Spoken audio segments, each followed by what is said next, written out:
আসসালামু আলাইকুম প্রিয় সপ্তম শ্রেণীর শিক্ষার্থীরা, আমরা তোমাদের ইংরেজি বইয়ের 12.5 অ্যাক্টিভিটিটা করব চ্যাপ্টার 12-এর।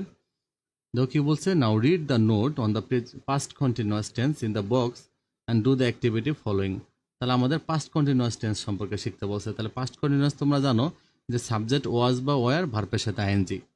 তাহলে পাস্ট কন্টিনিউয়াস টেন্স কখন হয়? দেখো, past continuous or past progressive tense এগুলো হলো an action that was going on or happening at some time in the past, মানে অতীতে কোনো ঘটনা ঘটে গেছে তাহলে সেটা হবে পাস্ট কন্টিনিউয়াস টেন্স। ঘটতেছিল, অতীতে ঘটতেছিল। For example, last Monday when I was leaving the birthday party, তার মানে আমি বার্থডে পার্টি দেখে চলে আসতেছিলাম, তাহলে কাজটা কন্টিনিউয়াস ছিল, আই ওয়াজ লিভিং। তো my friend says good bye, আমার বন্ধু আমাকে বলেছিল গুড বাই। তো আই ওয়াজ লিভিং, এটা কারণ আমি আসতেছিলাম, এই জন্য এটা কন্টিনিউয়াস। আর গুড বাই যেহেতু একবারে বলে ফেলে, এই জন্য গুড বাই বলতেছিল, এটা কন্টিনিউয়াস হয় না। ওকে। আর পাস্ট হ্যাবিট অতীতের কোনো অভ্যাস বোঝাইলে, যেমন my father school was close to his home, so he was always walking to school. হ্যাঁ, তিনি স্কুলের দিকে সবসময় হাঁটতেন। তার মানে যে continuous tense, the structure of the past continuous tense কি হয়? সাবজেক্ট যে ওয়াজ আর মেন ভার্বের সাথে আইএনজি হবে, এটা মনে রাখতে হবে তোমাদেরকে। আর ওয়াস আর ওয়ার কোথায় হয়? দেখো, আই থাকলে ওয়াস হয়, আর হিসির যে কোনো একটা নাম হলে ওয়াস হয়। হিসির যে কোনো একটা নাম, বাকি সবার ক্ষেত্রে ওয়ার হবে। তাহলে আই থাকলে ওয়াস হবে, আর হিসির যে কোনো একটা নাম থাকলে ওয়াস হবে, বাকি সবার ক্ষেত্রে ওয়ার হবে। এক্সাম্পল সেন্টেন্স দেখো, যেমন ইট ওয়াজ রেইনিং এস্টারডে।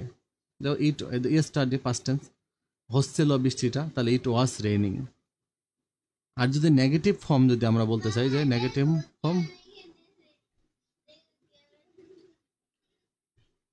ফর্ম যদি আমরা করতে চাই, তাহলে নেগেটিভ ফর্ম হলে সাবজেক্ট ওয়াজ ওয়ারের সাথে নট দিতে হবে, তারপর ভার্বের সাথে আইএনজি দিতে হবে। যেমন the sun was not shining then. আর ইন্টারগ্রেটিভ সেন্টেন্সে ওয়াজ ওয়ার সাবজেক্টের আগে দিতে হবে। যেমন ওয়াজ ইট রেইনিং দেন, মানে ওয়াজটা আমরা আগে দিব। তারপরে the sun was not shining then, তাহলে was the sun not shining.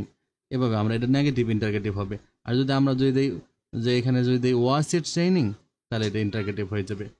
এভাবে তোমাদের কাজ করতে হবে।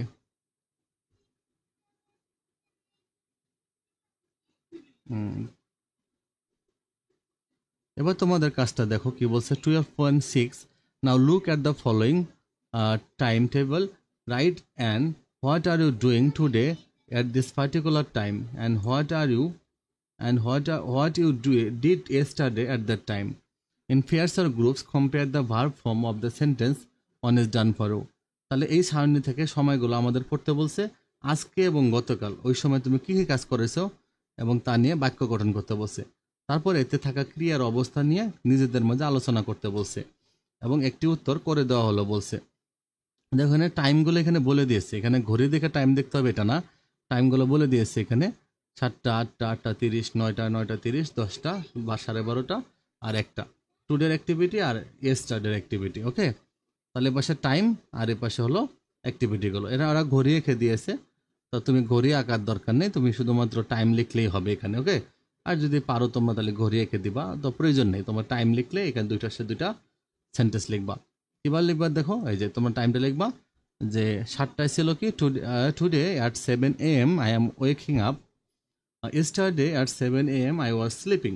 এভাবে লিখবা। দেখছো, যেহেতু আজকে তার মানে কন্টিনিউয়াস, আমরা প্রেজেন্ট টেন্স হবে। তবে আমি যেহেতু উঠতেছিলাম, I am waking up.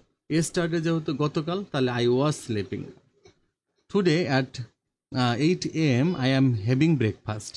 Yesterday at 8 AM I was brushing my teeth, মানে আজকে আমি 8টায় নাস্তা করতেছিলাম, আর গতকাল আমি 8টায় দাঁত ব্রাশ করতেছিলাম। Today at 8:30 AM I am preparing for school, আজকে 8:30টায় আমি স্কুলের জন্য প্রস্তুতি নিচ্ছিলাম। Yesterday at 8:30 AM I was reading a book, গতকাল 8:30টায় আমি একটা বই পড়তেছিলাম। Today at 9 AM I am attending my first class, আজকে আমি আমার প্রথম ক্লাসে যোগদান করেছি 9টার সময়, এটা আমি করতেছিলাম। 9টা বাজে আমার ক্লাস ছিল, আমি 9টায় অ্যাটেন্ডিং করতেছিলাম। Yesterday at 9 AM I was walking to school. Today at 12:30 PM I am having lunch. Yesterday at 12:30 PM I was doing my homework. তাহলে এভাবে তোমরা সুন্দর করে সেন্টেন্স করে লিখে ফেলবা। প্রিয় শিক্ষার্থীরা, তোমরা যারা আমাদের চ্যানেলটা সাবস্ক্রাইব করো নাই, আমাদের চ্যানেলটা সাবস্ক্রাইব করে রাখবা নিত্য নতুন ভিডিওগুলো পাওয়ার জন্য। আর আমি তোমাদেরকে বার্ষিক পরীক্ষার সকল কোশ্চেনগুলো দিব তোমাদের, কারণ তোমাদের কিন্তু আর মূল্যায়ন ওইভাবে হবে না, অন্যভাবে হবে। তো তোমরা এই প্রশ্নগুলোর উত্তরগুলো আগে আগে পাওয়ার জন্য তোমরা আমাদের চ্যানেলটা সাবস্ক্রাইব করে রাখো। আর তোমরা এখন থেকে একটু পড়ালেখা করো, একটু বেশি বেশি লেখালেখি করবে, কারণ তোমাদের সামনে অনেক লেখালেখি করতে হবে। ভালো থেকো।